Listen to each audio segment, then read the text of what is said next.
Hi, my name is Sayantan. I'm a faculty at the Center for Writing and Pedagogy, Krea University. I'm also a science journalist. One of the things that I'm often asked is, as somebody who's trained in neurosciences, why is it that I'm a science journalist? And also, why do I choose to write about topics that I write about, including topics like gender, sexuality, caste, health, and their intersections with sciences.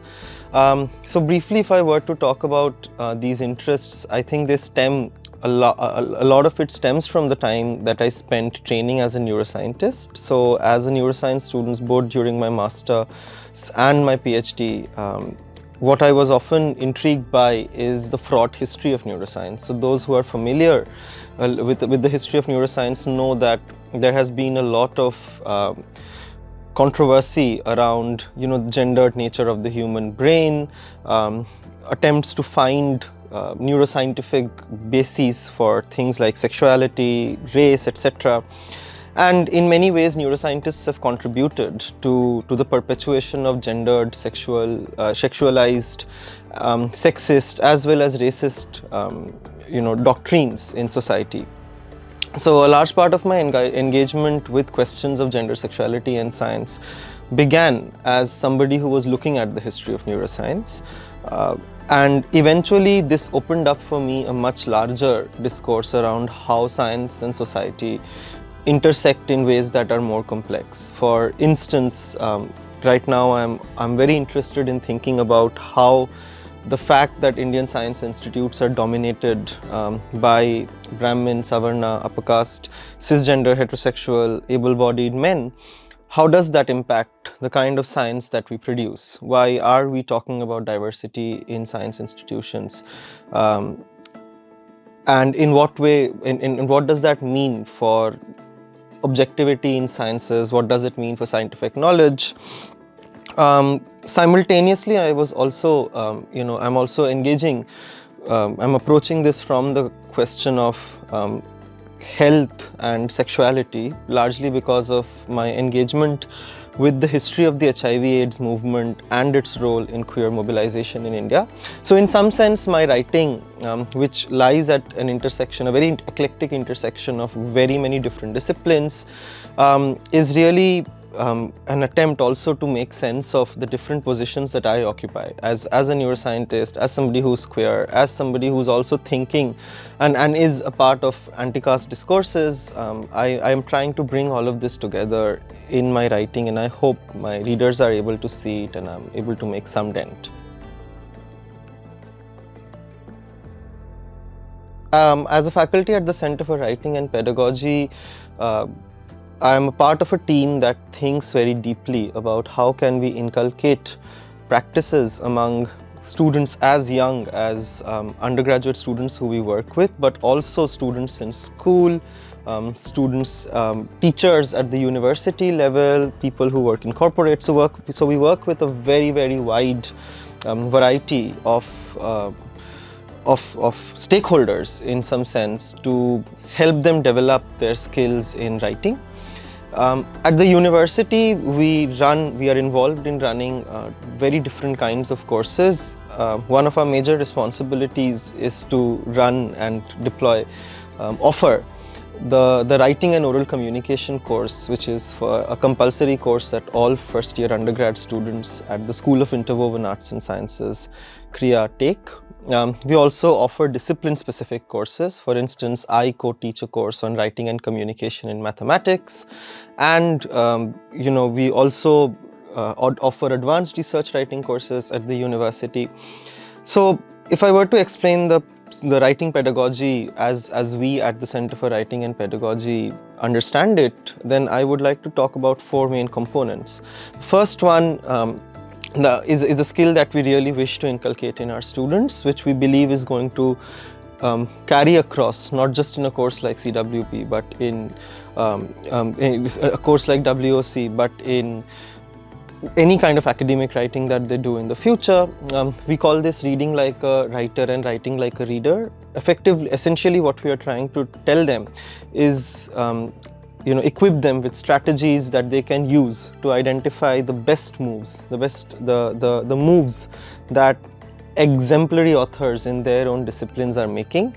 And once they are able to identify those exemplary moves, we spend a lot of time thinking about how we can systematize how they implement this in their own work. So in some sense, if they are able to recognize how exemplary writers in their own disciplines write and how they can implement those styles, those techniques, those moves in their own writing, we are in some sense making them self-sufficient as writers. They'll never have to turn to writing instructors. That's the hope as we think about it.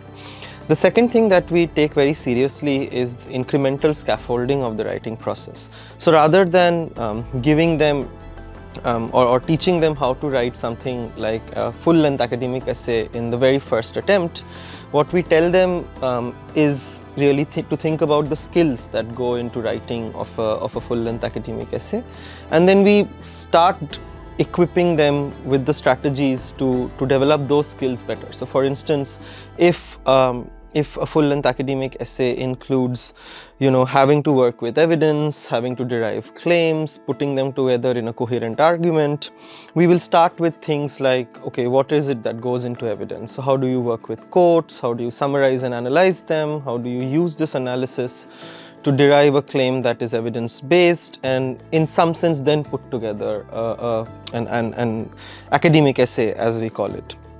The third thing that we take very seriously is the fact that writing is a community exercise.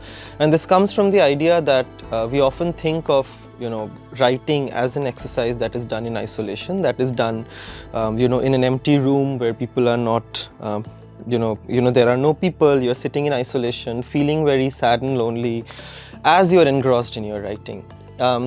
As a group of scholars who work within a community, we understand the fact that actually making writing as an exercise that happens within a community can make it much less daunting, as well as really open up possibilities for students to build communities among themselves. The way we do this in the classroom is that we tell students to constantly exchange feedback with each other. We enable them through facilitated peer review exercises, but we also use the work of students as teaching material. And when we start doing that, students actually realize that there's a lot that they have to learn from each other.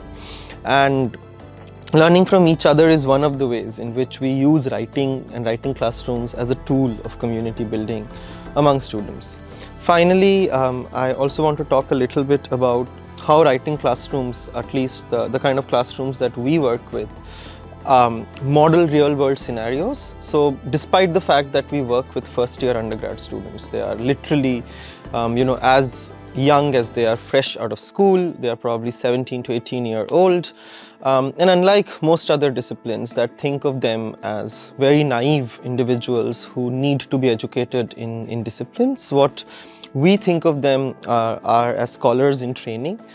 What that means is that if they are training to be scholars, they must encounter models of what they would encounter in the real world as academic readers and writers.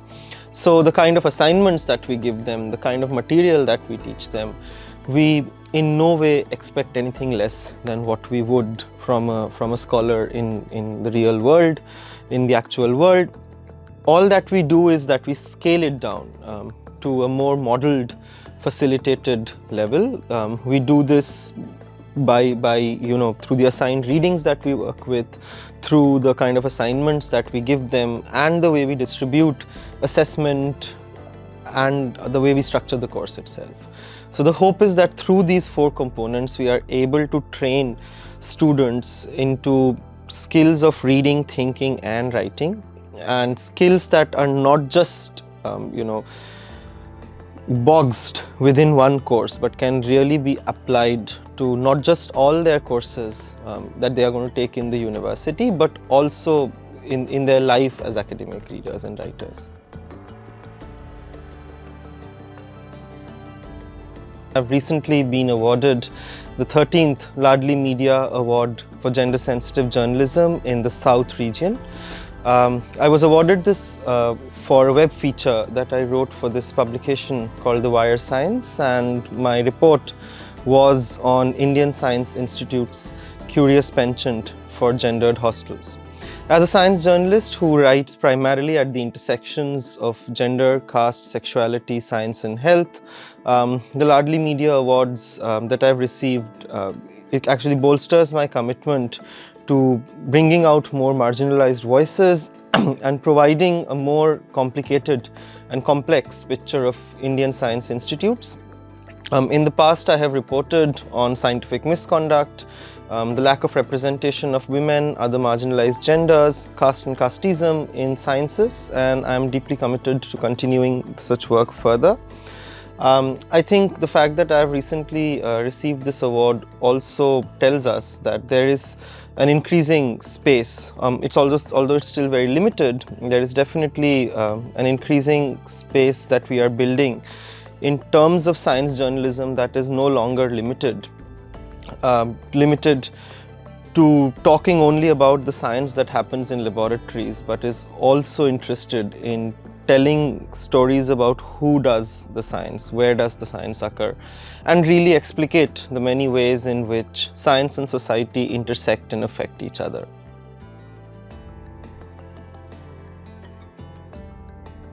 I am also a children's book writer, and one of the children's book that I wrote in 2021 called The Plant Whisperer was published by Pratham Books, and I'm really elated that the book has not only made it into the Parag Honour List published by Tata Trusts earlier this year, but has also been recently shortlisted for the honour list in the children's books category in the 2023 Green Literature Festival. This is particularly special for me because in the long list, one of the books that had made it was a book by Ruskin Bond, and the first prize that I ever got for writing was a book signed by Ruskin Bond, a collection of short stories by Ruskin Bond signed by him. So in some sense, my motivation to write and the fact that I had some kind of an encounter with Ruskin Bond, and now both of us are, we've made it together in an honor list. It's really means a lot to me in terms of my writing coming a full circle. I'm also really excited that not only is this book, The Plant Whisperer, a science-oriented book in the sense that it talks about the science and the scientific journey of a woman scientist named Jayashree Subramaniam, but also, it's a biographical children's book. So when people talk about children's books, they are often thinking about fairy tales, they're often thinking about fantasy. Nobody is really thinking about science and biographies as potential content for children. So as somebody who specializes in writing children's picture books on topics that are related to science in formats of biographies, I think making it to the shortlist of the Green Literature Festival 2023 and the Parag Honour List 2023 really, again, talks about how some of this work is impacting the ecosystem of children's writing in India.